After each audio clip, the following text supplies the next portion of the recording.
Okay. Hey there, everybody. We're gonna glad you're here. We're gonna take a minute and kind of let people get logged in. Hope you're doing well this evening. I'm glad you're joining us. So maybe just take a minute while we're waiting to get started and just put in the chat where you're from. Kind of get a sense of who we have. Georgia, New York, California, Chicago,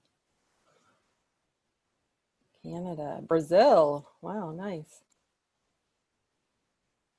All right, Georgia, Minneapolis. Woo! All over. Great.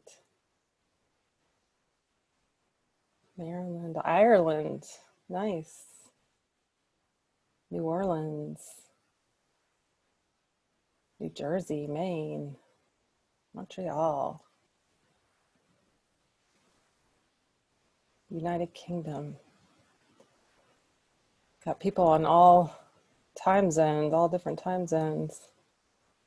Santa Clara, St. Paul, San Antonio, Texas. Nice. Santa Fe. Great. Kansas, Arizona, another one. So we're just taking a minute for those of you who are joining us and just kind of waiting, giving everyone a minute to log in. And if you want to add where you're joining us from in the chat, that'd be great. New York City, West Palm Beach, Maryland. Another New York City, Chicago, Denver. Nice. Florida. Great. Well, I'm glad you're all here. I was telling Sarah before we logged on that there is a big severe thunderstorm about to roll through. I'm in Charlotte, so I'm hoping that I don't have any internet connection issues and that we don't end up losing our electricity. So I'm going to cross my fingers and hope that everything goes smoothly. So I'm going to go ahead and get started. Good evening. I hope you're all doing well in this time of quarantine. So I'm really glad to be with you this evening. And my hope is that you find our time together to be supportive and helpful, whether you're a parent or a therapist who works with parents. Right now, you know, we're in unprecedented times and we're all in this together. And it's such an honor for me to connect with you tonight through the means that we're fortunate enough to have access to with technology.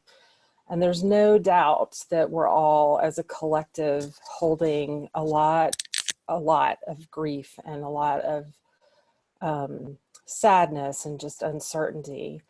And I just really hope that our time together this evening feels supportive and life-giving to you. So every person and family right now is working to find their way through this time, and I hope that this serves as a resource as we're dealing in these uncertain times. So in line with the IFS tradition, I thought we'd start out with a meditation so that you can make some space for yourself and connect with whatever's present for you. And if you're a parent or a therapist, you're likely in a constant state of giving. And now is the time for you to give to yourself. So please get comfortable. And I have to switch over to get the music to come on.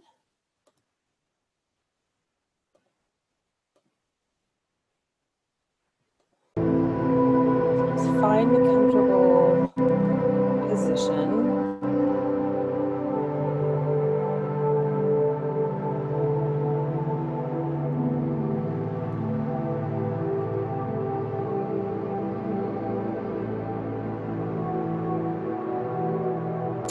Just give yourself permission to take this time and space just for you.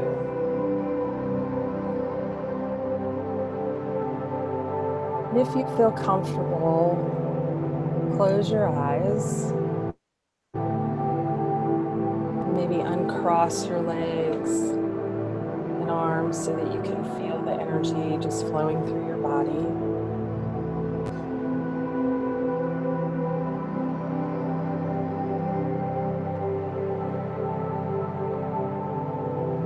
Someone's sitting better without music, so I'll turn it way down. How's that?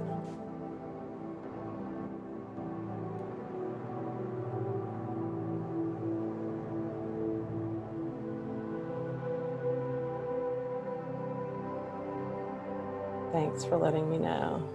All right.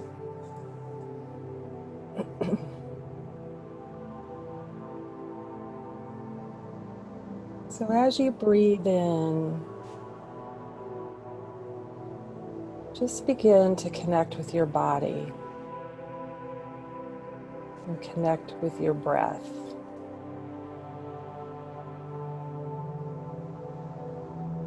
Notice any sensations that are present.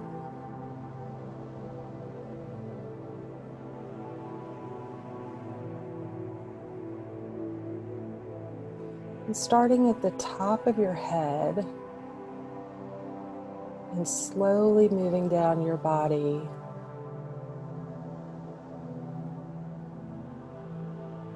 just checking in, noticing any tensions or tightness, any tingling or anything else.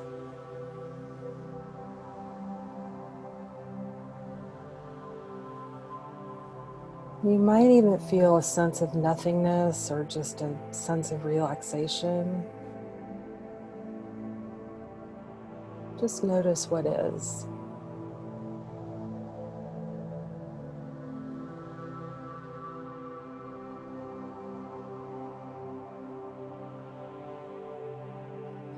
And just see if any of the sensations you're feeling or noticing are needing attention.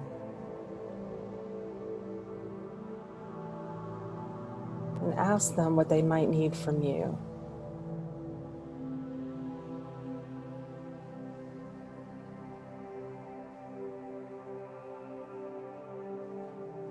And if these parts need more attention, let them know that you'll come back to them. Maybe not tonight, but that you'll make note of them so that you remember to come back and give them the attention that they need.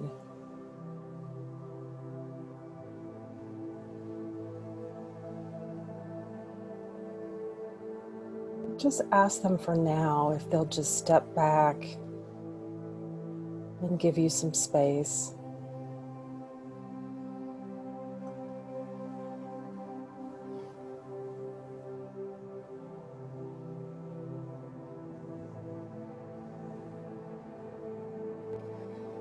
And now just move your attention to your heart. And notice how opened or closed your heart feels right now.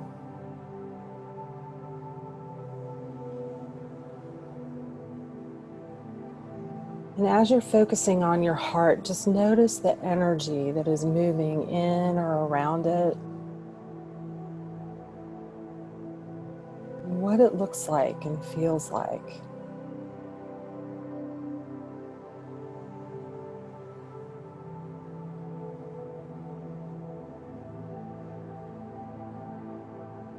Is it flowing freely, or does it feel stuck and compacted and bottled up?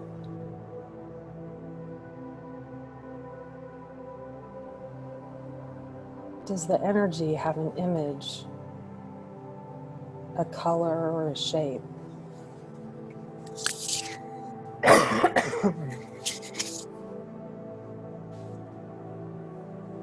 As you breathe in, invite your heart to open and expand.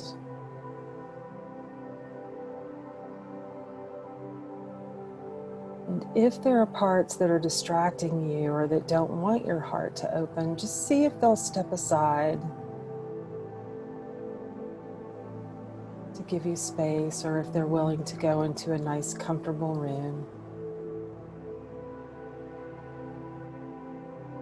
And again, let them know you'll come back to them.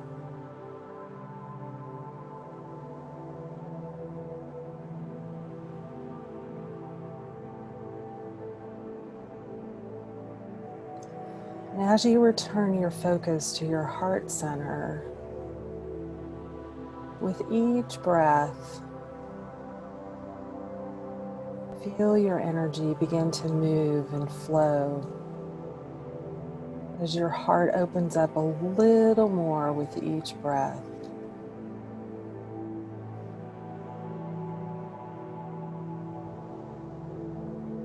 Just notice and allow the energy to move in whatever way it wants to,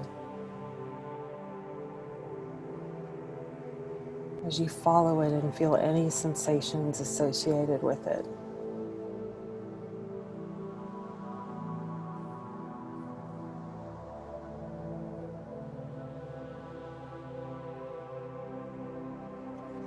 And as you feel the energy continue to move and your heart expand,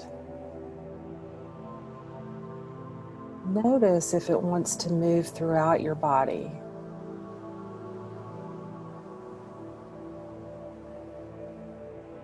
And just allow it to go wherever it wants.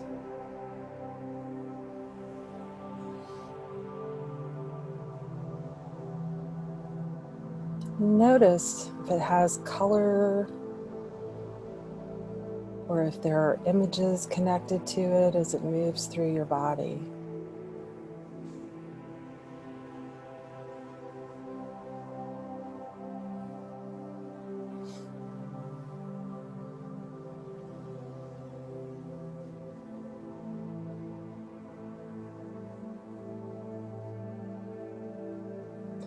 And again, if any parts are jumping in, just appreciate them.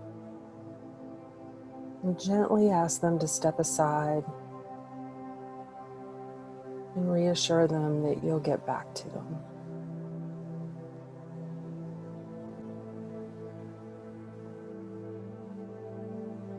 And as you continue to focus on your heart and feel the energy and openness,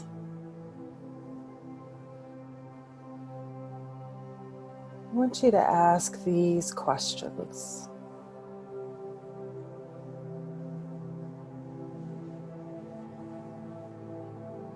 What intention do I want to set for myself, my children,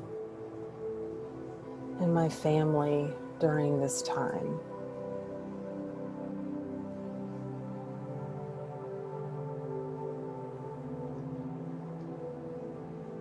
How do I want to show up?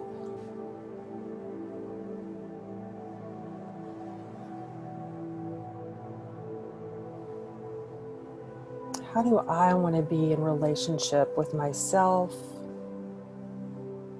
my children, my partner,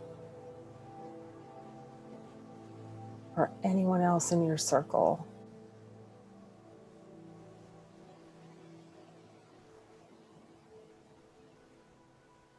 And who else do I want to maintain connection with?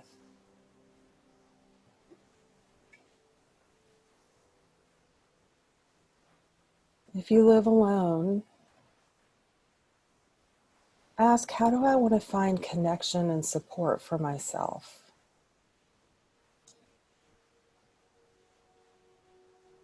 What intention do I want to set?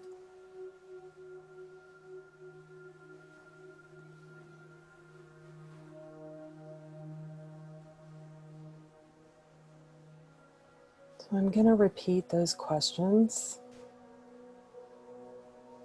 What intention do I want to set?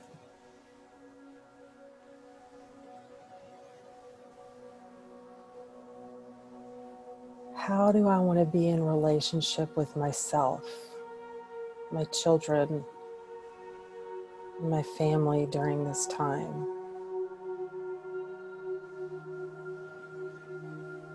How do I want to show up?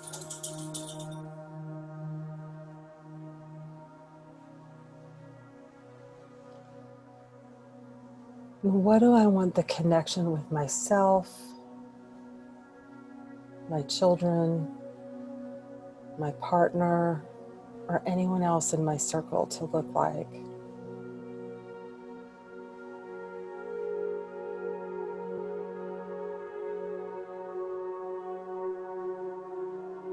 And who else do I want to maintain connection with?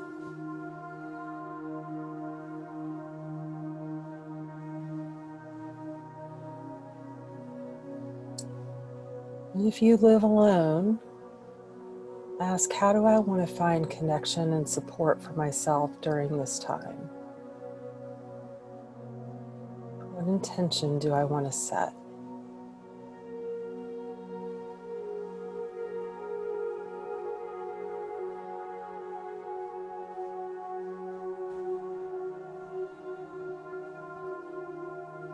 So just take a minute and listen.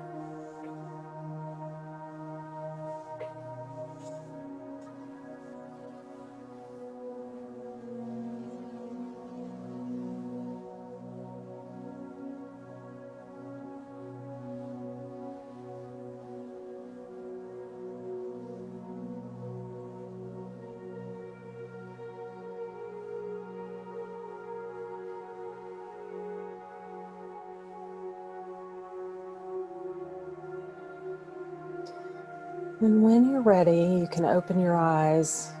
And when you come back, just take a minute to write down or journal about what you heard or saw in response to those questions. Just doing it in your own time.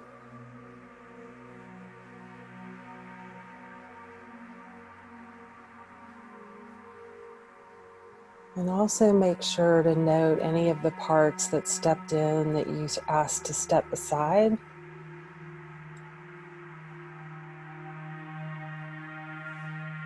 And make sure that all the parts that showed up along the way know that you've made a note of them.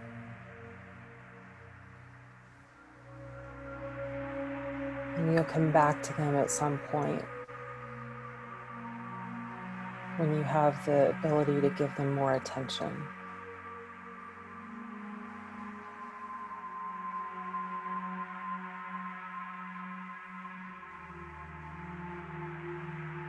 I'm going to give you a minute to let you write that down and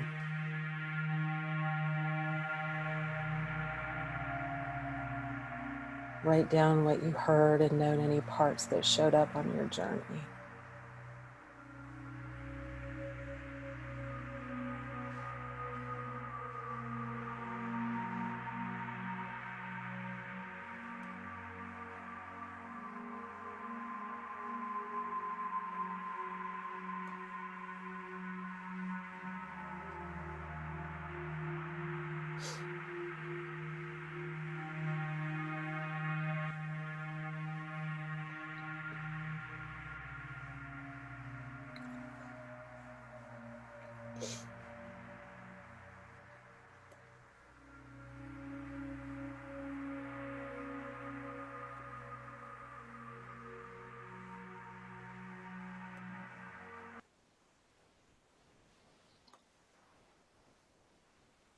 So if you want to keep writing, you can do that. And I just appreciate you indulging me in that. It was helpful for my system. So one of the things that I found to be helpful for my clients and myself, particularly during this time, is just to continually ask the question, what intention do I want to set? How do I want to show up for my kids, my partner and coworkers and friends? And I hope as you connected with your intention that you got some valuable information that will help you in the coming days. And encourage you to go back to any parts that let you know that they needed more attention from you. And if it feels okay, to make an agreement to come back to them, and just go ahead and take a minute and do that.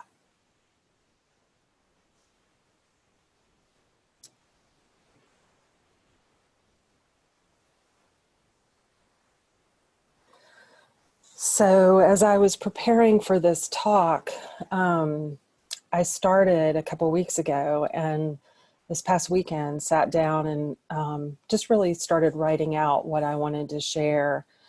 And it was all, different parenting techniques and strategies and things that I share with my clients every day that I work with. Parenting is really one of my huge passions.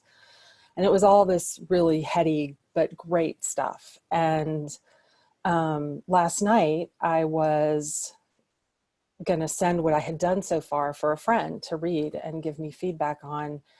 And when I went to go find it, I realized I had saved over it, and that everything I had written was completely lost. And we spent about 2 hours trying to figure out if there was any way to recover it. And I was panicking, and I was self-deprecating and like beating myself up and telling myself how stupid I was that I had done that. And, how am I going to get this done? And was just really panicking. And she just really talked me off the ledge. And once I realized that I wasn't going to find it, that I had to start over, I was able to get my parts to settle down. And I just sat and really just kind of meditated for about 5 minutes, and then just started writing. And this talk is much different than the one that I had originally prepared that got lost. And what I realized as I was thinking about it tonight is that this one, the one I originally did, was coming from my head. And the one I ended up writing last night is coming from my heart. So I thought about, all the parenting tips and techniques that I could share. But what I ultimately came around to was sharing with you about my personal family crisis and how it parallels to what might be happening for many of you in this pandemic. So I hope that this speaks to your heart. So I'm married and the mother of 3 children. My oldest child is 21. And Sarah, I don't know if you've put up the slides, but if you want to, you can show the ones of my younger kiddos. This is when they were a lot younger. My oldest now is 21 and a junior in college. And she's about 3 hours away, sequestered in her college apartment and finishing out her semester. My middle son is 18 years old and has special needs, and you're going to learn more about him. And he has a genetic disorder called XYY, and as a result of that is nonverbal. So while he's really social and interactive and, can communicate, he just can't speak, other than the one word that he can speak, which is the word mama. And of course, melts my heart every time that he says it. My youngest daughter is now 16 years old and finishing her freshman year in high school. And like I'm sure all of your children, doing the online school thing. My husband is a software engineer, and he's been working a few days at the office and a few days at home because his company is considered an essential company. So he continues to work during this pandemic. So with older kids, I'm aware that the impact of staying at home is so much different than those who have younger children. And I hope that what I share today speaks to, parents of all ages, children, and that it speaks to your heart as well. So when my son was born, we didn't know that he had special needs. He initially had some breathing issues and had to be put in the NICU for about 9 days. But once we left the hospital, we thought that everything was okay. He was delayed in meeting all of his developmental milestones. And when he was around 9 months, the doctor started getting concerned that he wasn't babbling and talking. He actually lost some of the words and sounds that he had previously been making. So that started us on a quest to find out what was causing his delays. He had just tons and tons of testing done, and we had numerous and sundry doctor's appointments each week. Just before the Christmas holiday in 2002, when Brandon was 16 months old, he had an MRI. And the preliminary report came back stating that everything was normal. So my pediatrician, who I had gotten to know really well, I was seeing her at least once a week by that point, called to let me know that the preliminary report showed that everything was normal and that we would just have to wait for the other genetic testing and blood work to come back to see if anything else had shown up. So she knew we were leaving for Canada for the Christmas holidays to visit my in-laws. And the day before we left, I received a message on my voicemail from our pediatrician. And I could tell from her voice in the message that something was really wrong.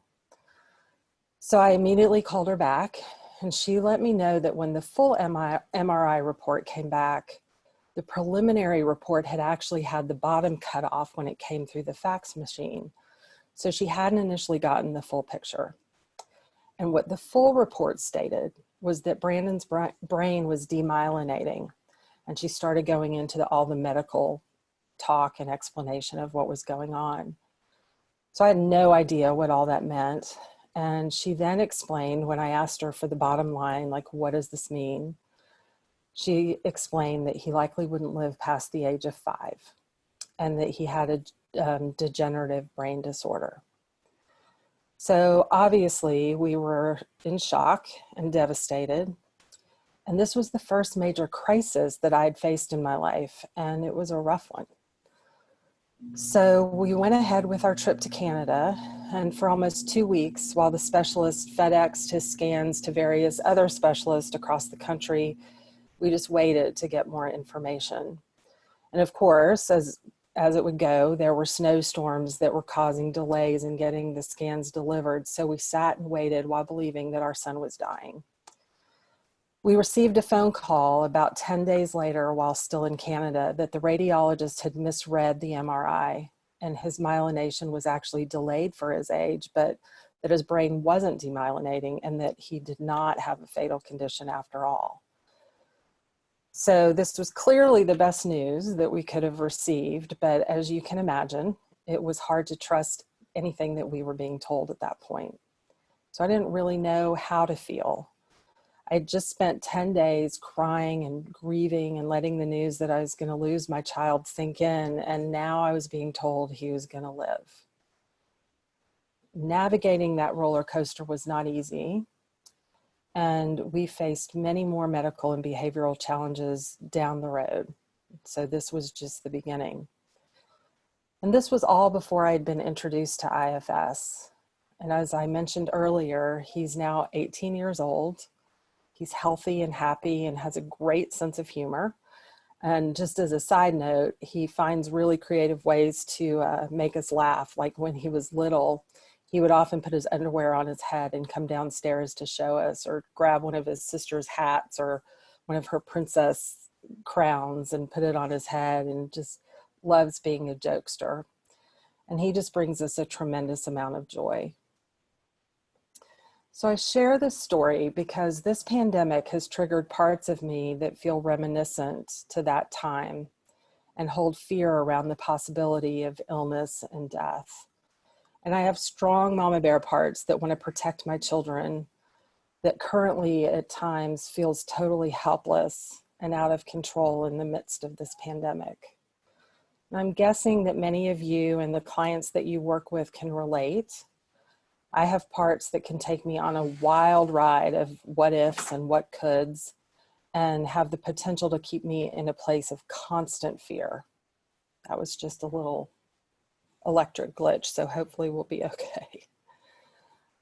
I'm so incredibly thankful to have stumbled across IFS about 10 years ago, actually, and so grateful to Dick and for this model, because it's really helped me appreciate all of those parts without letting them take over.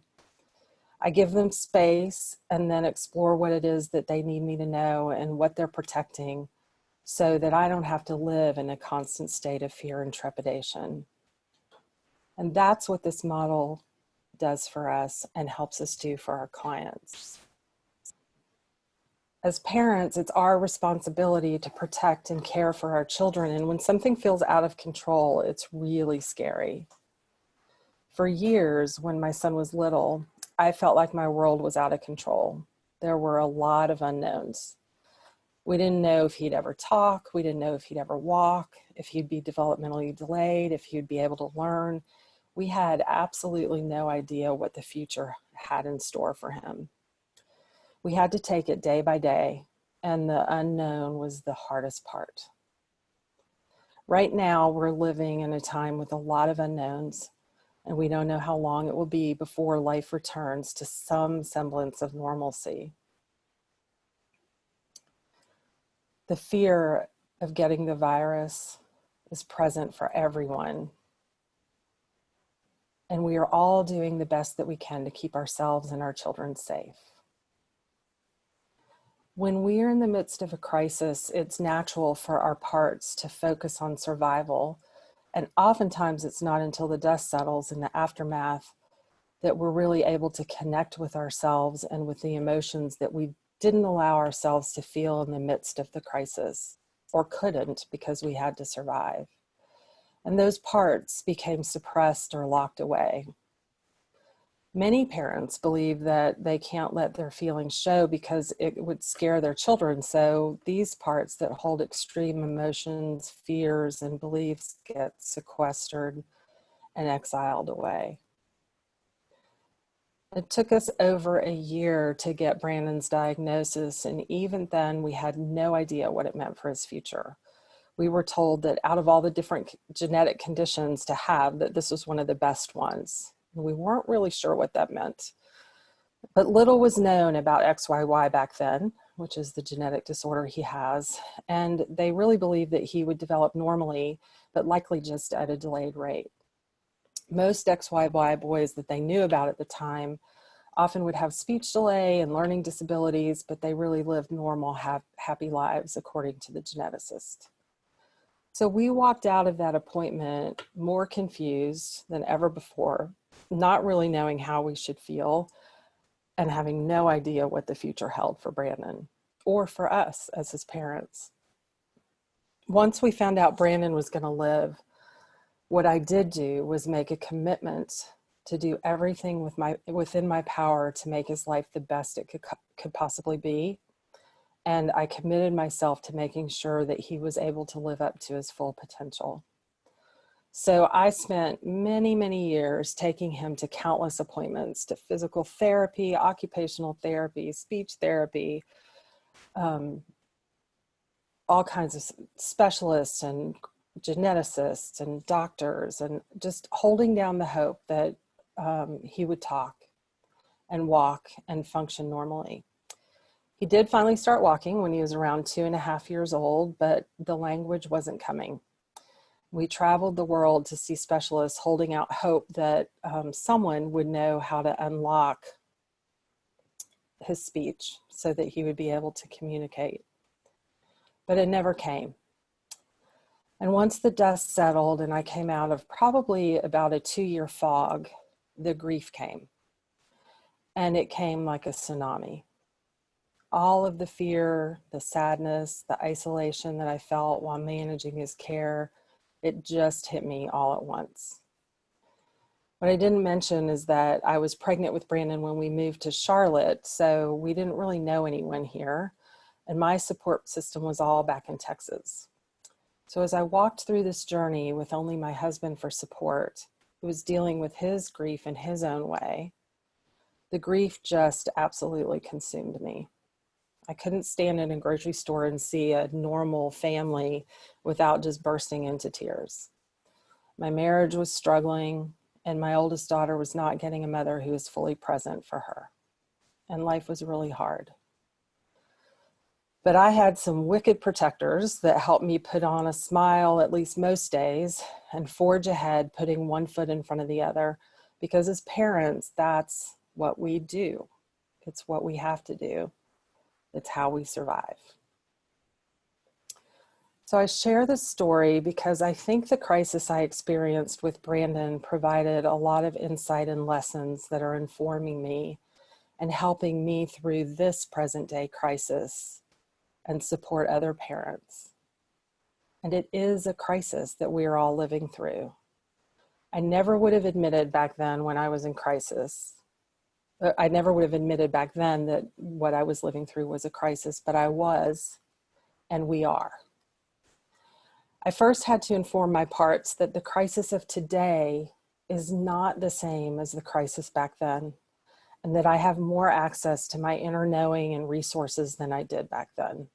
So if this pandemic is triggering any parts in you that have experienced a crisis or a trauma in the past, let them know that you are here and that you see them in present day through present day eyes. Assure them that what is happening today is not what happened back then. As a parent right now, you're required to wear many, many hats and juggle many balls all at one time. And the demands being placed on you may be adding strain to your relationships and making the job of parenting, which is already a tough job in and of itself, even more challenging and overwhelming. That's the reality. Now is not the time to take on any delusions that you can create a Pinterest perfect family life. This is about getting through and doing it with your intention in mind. And it's not always going to look pretty or feel good. And that's okay. I read an article not too long ago that was titled, "It's okay to not be okay right now." And it is. The parts that aren't okay need reassurance that you are there. You might even just take a minute now and ask those parts what they need from you as you navigate through this time of isolation and social distancing. Your parts don't have to be isolated or social distancing from you. Let them know you and your higher and wiser self, that your higher and wiser self is with them and that they're not alone. As I mentioned earlier, I consider myself really fortunate that my children are older, and I know for those of you who have younger children, you're managing a whole nother level of crisis. Unless you're a homeschooler by choice, you have become a COVID schooler. And that is much different, and it's an important thing to distinguish. When working with my parent clients, I let them know that I see them and I get how hard this is. So for all of you parents, I want you to know that you are seen and you're doing the best that you can and that you're heroes. Let all of your parts know, particularly those managers who are helping you make it through each day, that you appreciate how hard they're working for you. So I want to share some things that I learned through the crisis with my son, some of them being things that I wish someone had said to me or shared with me when I was in the depths of survival mode. First, this is hard. Dealing with the unknown is scary. And we are all in this together, and it is hard. Naming what is so important. Taking things one step at a time and one day at a time and trying to remain in the present will likely help your parts from going into overwhelm and worrying about what the future holds. So focus on the here and now. Take it one step at a time. Secondly, you don't have to do this alone. Reach out, let your friends and family know when you're having a particularly bad day, when you've reached the end of your rope because your child isn't cooperating or you get interrupted for the 20th time on a work call. Let your parts know it's okay and it's necessary to ask for help. Third, you can do what you can do. Simply put, you are not trained to be a teacher. What matters the most right now is that your children feel a sense of connection with you and that you are there for them as much as you can be. The good news is that research shows that we only have to be a good enough parent 30% of the time to raise healthy children. 30%, that's it. So that's less than half of the time. So don't prioritize schoolwork over your relationship with your child. They will learn what they need to in time, and your relationship with them is too valuable and time too precious to stress out about schooling and getting assignments completed. Do the best that you can. And remember, you're not a homeschooler. You are a COVID schooler. And that means you do what you can and you make your relationship with your child your priority. Next is an important one. I have yet to meet a parent, and I've worked with many over the years, who doesn't have a part that holds parent guilt. This is a biggie, and boy, do I have parts that can go to town on me and just beat the life out of me with guilt. I had to spend many, many years working with my guilty part as I began to realize how much my two girls had been denied as a result of all the time and attention that I had focused on my son to their detriment. The thing about guilt that I always tell my clients, and had to learn for myself as well, is that it's something that we should feel when harm has been caused either intentionally or unintentionally. It's what helps us to have a conscious and repair relationships, but it's not meant to be a bat that we use to pulverize and beat ourselves up with. That doesn't serve anyone. So if you have a part that holds guilt, love it up. Let it know you see it, you get it, and you know it has good intentions for you. And see if it's interested in taking on a new job that would better serve you and your children rather than battering you. Get to know what it's protecting and connect with that vulnerable, wounded exile and love him or her up. When I worked with my guilty part, I found a young mom that felt inadequate, isolated, and scared. She needed me to reassure her and acknowledge how hard she had worked to be a good mom and to let me know how hard it had been to go through the fear of losing my child. She wept and grieved for a good year. And I held her and reassured her and let her cry. She really, really needed to cry. You may have a good parent part or parts that don't think it's okay to cry, especially not in the presence of your children. And what I'll tell you is that I did cry in front of my children. And when I did, I always reassured them that I was okay, but that I had a lot of sadness that needed to come out. It's important that we model for our children that it's okay to have big feelings. They might need permission to cry. Their life has been turned upside down by this pandemic as well, and their certainty and uncertainty has been triggered and activated. I'm sure that they have a lot of feelings about the impact that it's having on their lives, and understandably so. Next, talking to your kids about what this experience is like for them is really important and helpful and meaningful. So just get curious. Let them share their internal emotional world with you. Holding space for them to share their feelings with you will help them feel more connected to themselves and therefore more connected to you. And children who feel connected feel safe, and as a result tend to be more cooperative. So if your child is having a particularly rough day or melting down or being defiant, take that as a cue to connect with them and become curious about what's happening in their internal world. Children's parts get activated and in turn will trigger you when they are needing attention the most. So acknowledge with them that this is hard.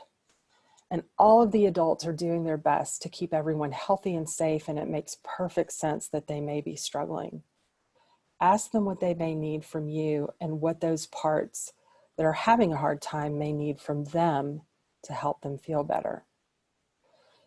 You can even make this a fun activity by using a sock as a puppet or a real puppet and just having them speak for the part through the puppet.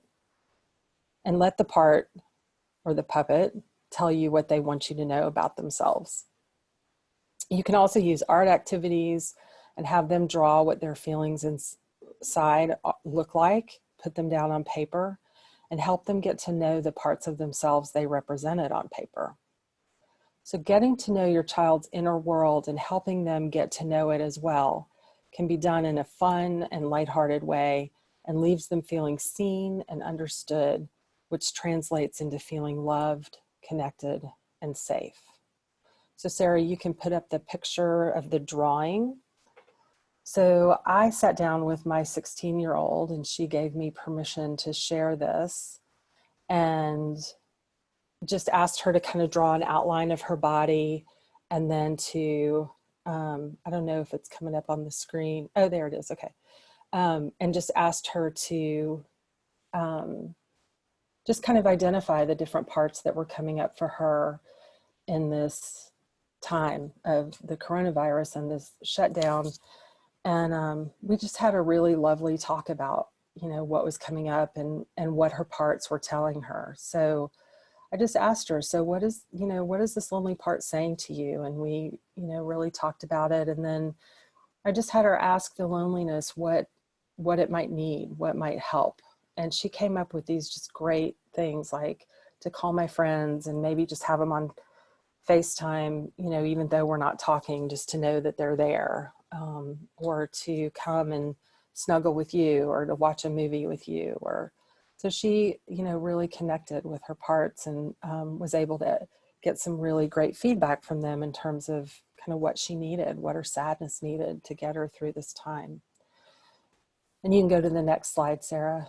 And then I explained to her about self, and I asked her to just kind of connect with that internally and then represent it on paper.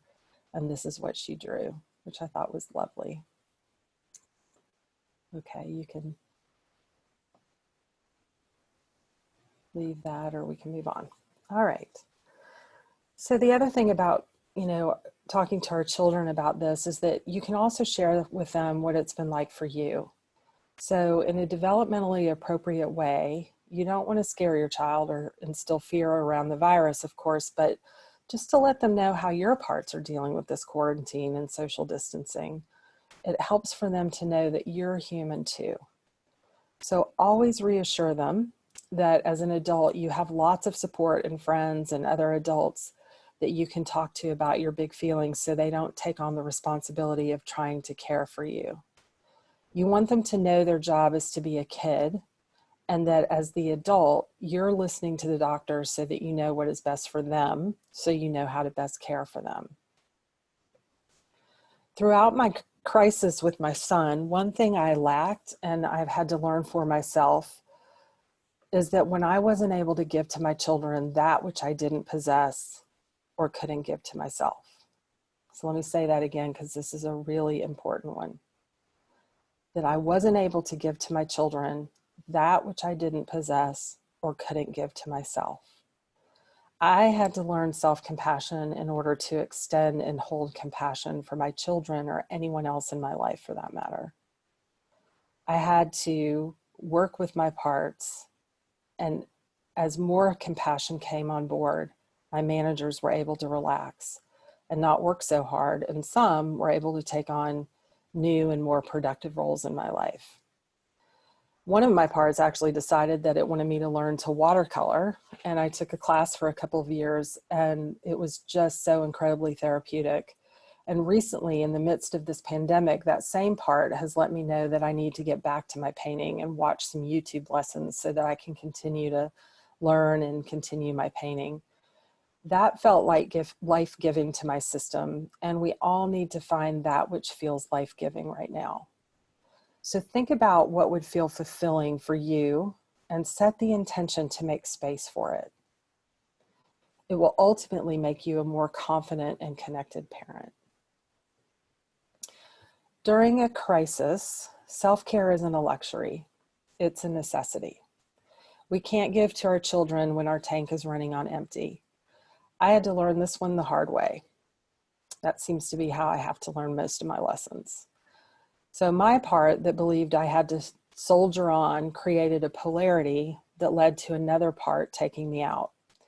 I became severely anemic and my adrenals and thyroid were shot. So my body had to take me out before I learned how to do self-care. There are consequences to soldiering on and not paying attention to our own health. Get creative in finding ways to get a break for yourself.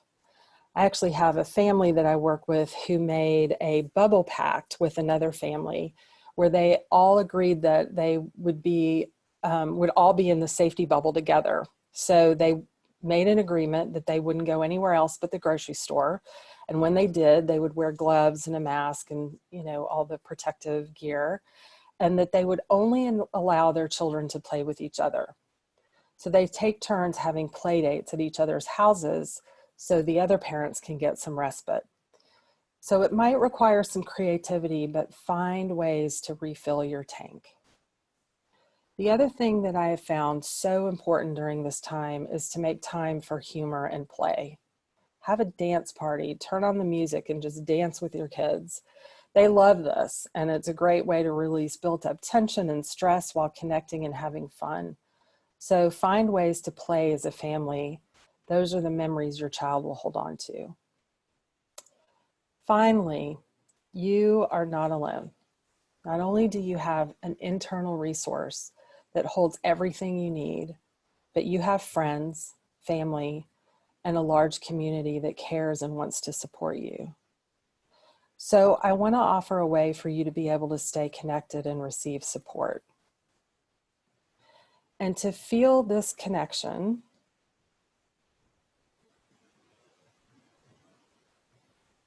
give me 1 second here.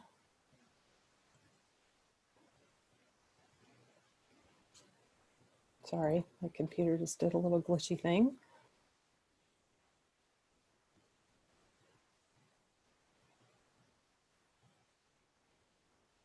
Okay. So to feel the connection with community, I've created a 4-week lunch and learn that will be held for 4 Thursdays beginning on May 14th from 12 to 1:30. And we'll spend the first 50 minutes to an hour where I'll share some parenting strategies, and I will teach my clients and share the strategies that I teach my clients every day, and ways to help you and your children thrive in the midst of all this uncertainty and all the changes that they're experiencing. And then the last 30 to 40 minutes, I'll take questions and we'll provide support for one another and just spend some time connecting as community. So you can find more information. I think Sarah is going to put up the link, but she's also planning on emailing that out. So if you're interested, please be sure to join us. It's just a great way to really kind of dig in more to some more specific parenting tips and techniques, and just to stay in community, because it does take a village. So I'm going to leave you tonight with this story and a little writing that I did when I was in the depths of dealing with my grief with my son. When my youngest daughter was 5 years old, we found out about a summer family camp that was for families of children with special needs. And the whole family went, and the siblings got loved up. Each of them were assigned a one-on-one buddy. Our son Brandon had his own buddy too. And the parents were able to spend child-free time talking and sharing about what it was like raising our children and the challenges we were facing. And everyone got to do just all of these really great fun events, ropes courses, dress-up days. It was for a week in the summertime, and it was just pure fun. And my girls were so, so excited. And Sarah, you can put up the picture of Brandon when he was 11 in the helicopter. This was him when he was at the camp. This, I think, was the second or third year that we went. But my girls were so excited. And I was helping Danielle pack, getting ready to go. And we were talking about all the fun things that we were going to be doing. And she was just, having so much fun picking out all of her clothes. And out of the blue, she said, "Mom, did you know when Brandon was in your tummy that he was special needs?" And I replied, "No, sweetie, we didn't really know until he was about 1.5 years old." And she then asked, "Did God know that he was special needs when he was in your tummy?" And my response was, "Yeah, I believe he did." And so I got curious then and asked her why she was asking. And she responded, because mommy, when I'm a mommy and I have a baby in my tummy, I'm going to tell God that it can be special needs because I know how to love someone with special needs. Whew, I was stunned. And you know what? She was right. Brings up emotion even today. This child has a huge heart. And her older sister has a crazy amount of compassion and love for kids. Ooh, sorry. With special needs, and is so protective of her brother. Had they not grown up with all the challenges and heartache and struggles that we face along the way, and believe me, there were a lot. I could write a book about all the ups and downs, but had they not had that experience, they wouldn't have such an awareness and tender heart for those kids they see when we're out in public who have special needs. My oldest daughter's volunteered in special education classrooms and for the prom for special needs kids that they hold every year. And she's helped with Special Olympics and often babysat for other children who went to school with my son. She notices and loves on kids who have disabilities when she sees them in public. When I see another mom with a young child who has special needs, I get it. I see the stress and the sadness on her face and the joy and delighting in her child all at the same time. And I see the strength behind the public facade of being okay. And I know that mom and dad are carrying many burdens, but forge on and love their child the best that they can and give their family everything they can with all that they've got. We all do the best that we can, even when it's not as good as we want. Our kids love us and will remember what our connection and relationship was like with them and how we showed up, not what we bought them or how smart we think they are. There are indeed blessings in the struggle, and I'm aware of so many. When I was in the depth of my grieving, I sat down one evening and just started writing, and I'd like to share some of what I wrote with you in closing. And I titled it, "Oh, the Things You'll Learn and the Places You'll Go." When I think about all of the things I have learned since my son entered the world, it astounds me. Prior to having him, I thought occupational therapy was something people did when they needed help, learning skills that would assist them in their job. I thought children with special needs were a rare occurrence, and I thought I knew what I was getting into when I decided to have a second child. I know now that I knew nothing, and now I know a little more than nothing. The more I learn, the more I realize I didn't know. The complexity of the human body and genetics is just so far beyond my comprehension. I do know that the little I have learned makes me want to learn more, although the more I learn, the less I know. When I think about what my life may have been like had my son been typical, whatever that means, and all that I would have missed out on, it becomes so clear to me what a gift he is. Because of him, I now know a lot more about human compassion, the complexity of love, and the power of connection with other parents in my shoes. I now know the depth of sorrow that I thought would consume me when we were told that he may have a fatal condition, and the joy unlike any other when we found out he didn't. I now know to rejoice in the small milestones and accomplishments I used to take for granted. I now know some of the finest people for which I am so thankful that our paths crossed and would not trade their friendships for the world. I now know I have more compassion, understanding, and love in my heart and more to share. I now know not to sweat the small stuff and to relish in what a gift each and every day is. I now know that I see God's grace more prolifically and the path I'm being led down as being more meaningful. I now know that I've been blessed with a gift that is greater than even than even I can comprehend. I now know how to live each day more fully, laugh more, and love even more. I now know the great sorrow I feel when I see other children with disabilities and the admiration for their parents who I know are strong and courageous human beings who were chosen to care for their gift. I now know that I see my future more clearly and his less clearly, and that's okay. I now know that I'm supposed to help others who have children with special needs and other parents. I now know my time here on earth is much more meaningful, and my belief in the power of prayer is so much greater. I now know there are people in the world who are angels on earth. I now know there is a need for more knowledge, education, and support for children and families with children with disabilities. I now know I have great admiration for parents and their children who've walked this road before me and for those who will follow. I now know I will travel to places and meet people who will touch our lives deeply. I now know because of him, I now know my life has been forever changed. And I will always know how eternally thankful I am for this precious little boy.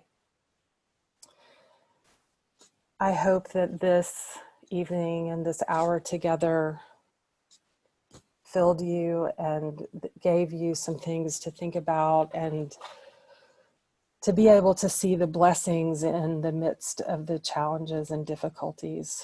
And I really appreciate you spending your hour with me, and hope that you'll join me for the Lunch and Learn, or if you have any clients that you think would be interested, so that we can just continue to support each other in this really challenging time. But I know we're going to get through it, and so much good and so many blessings are going to come as a result. So thank you all. Thank you for being here.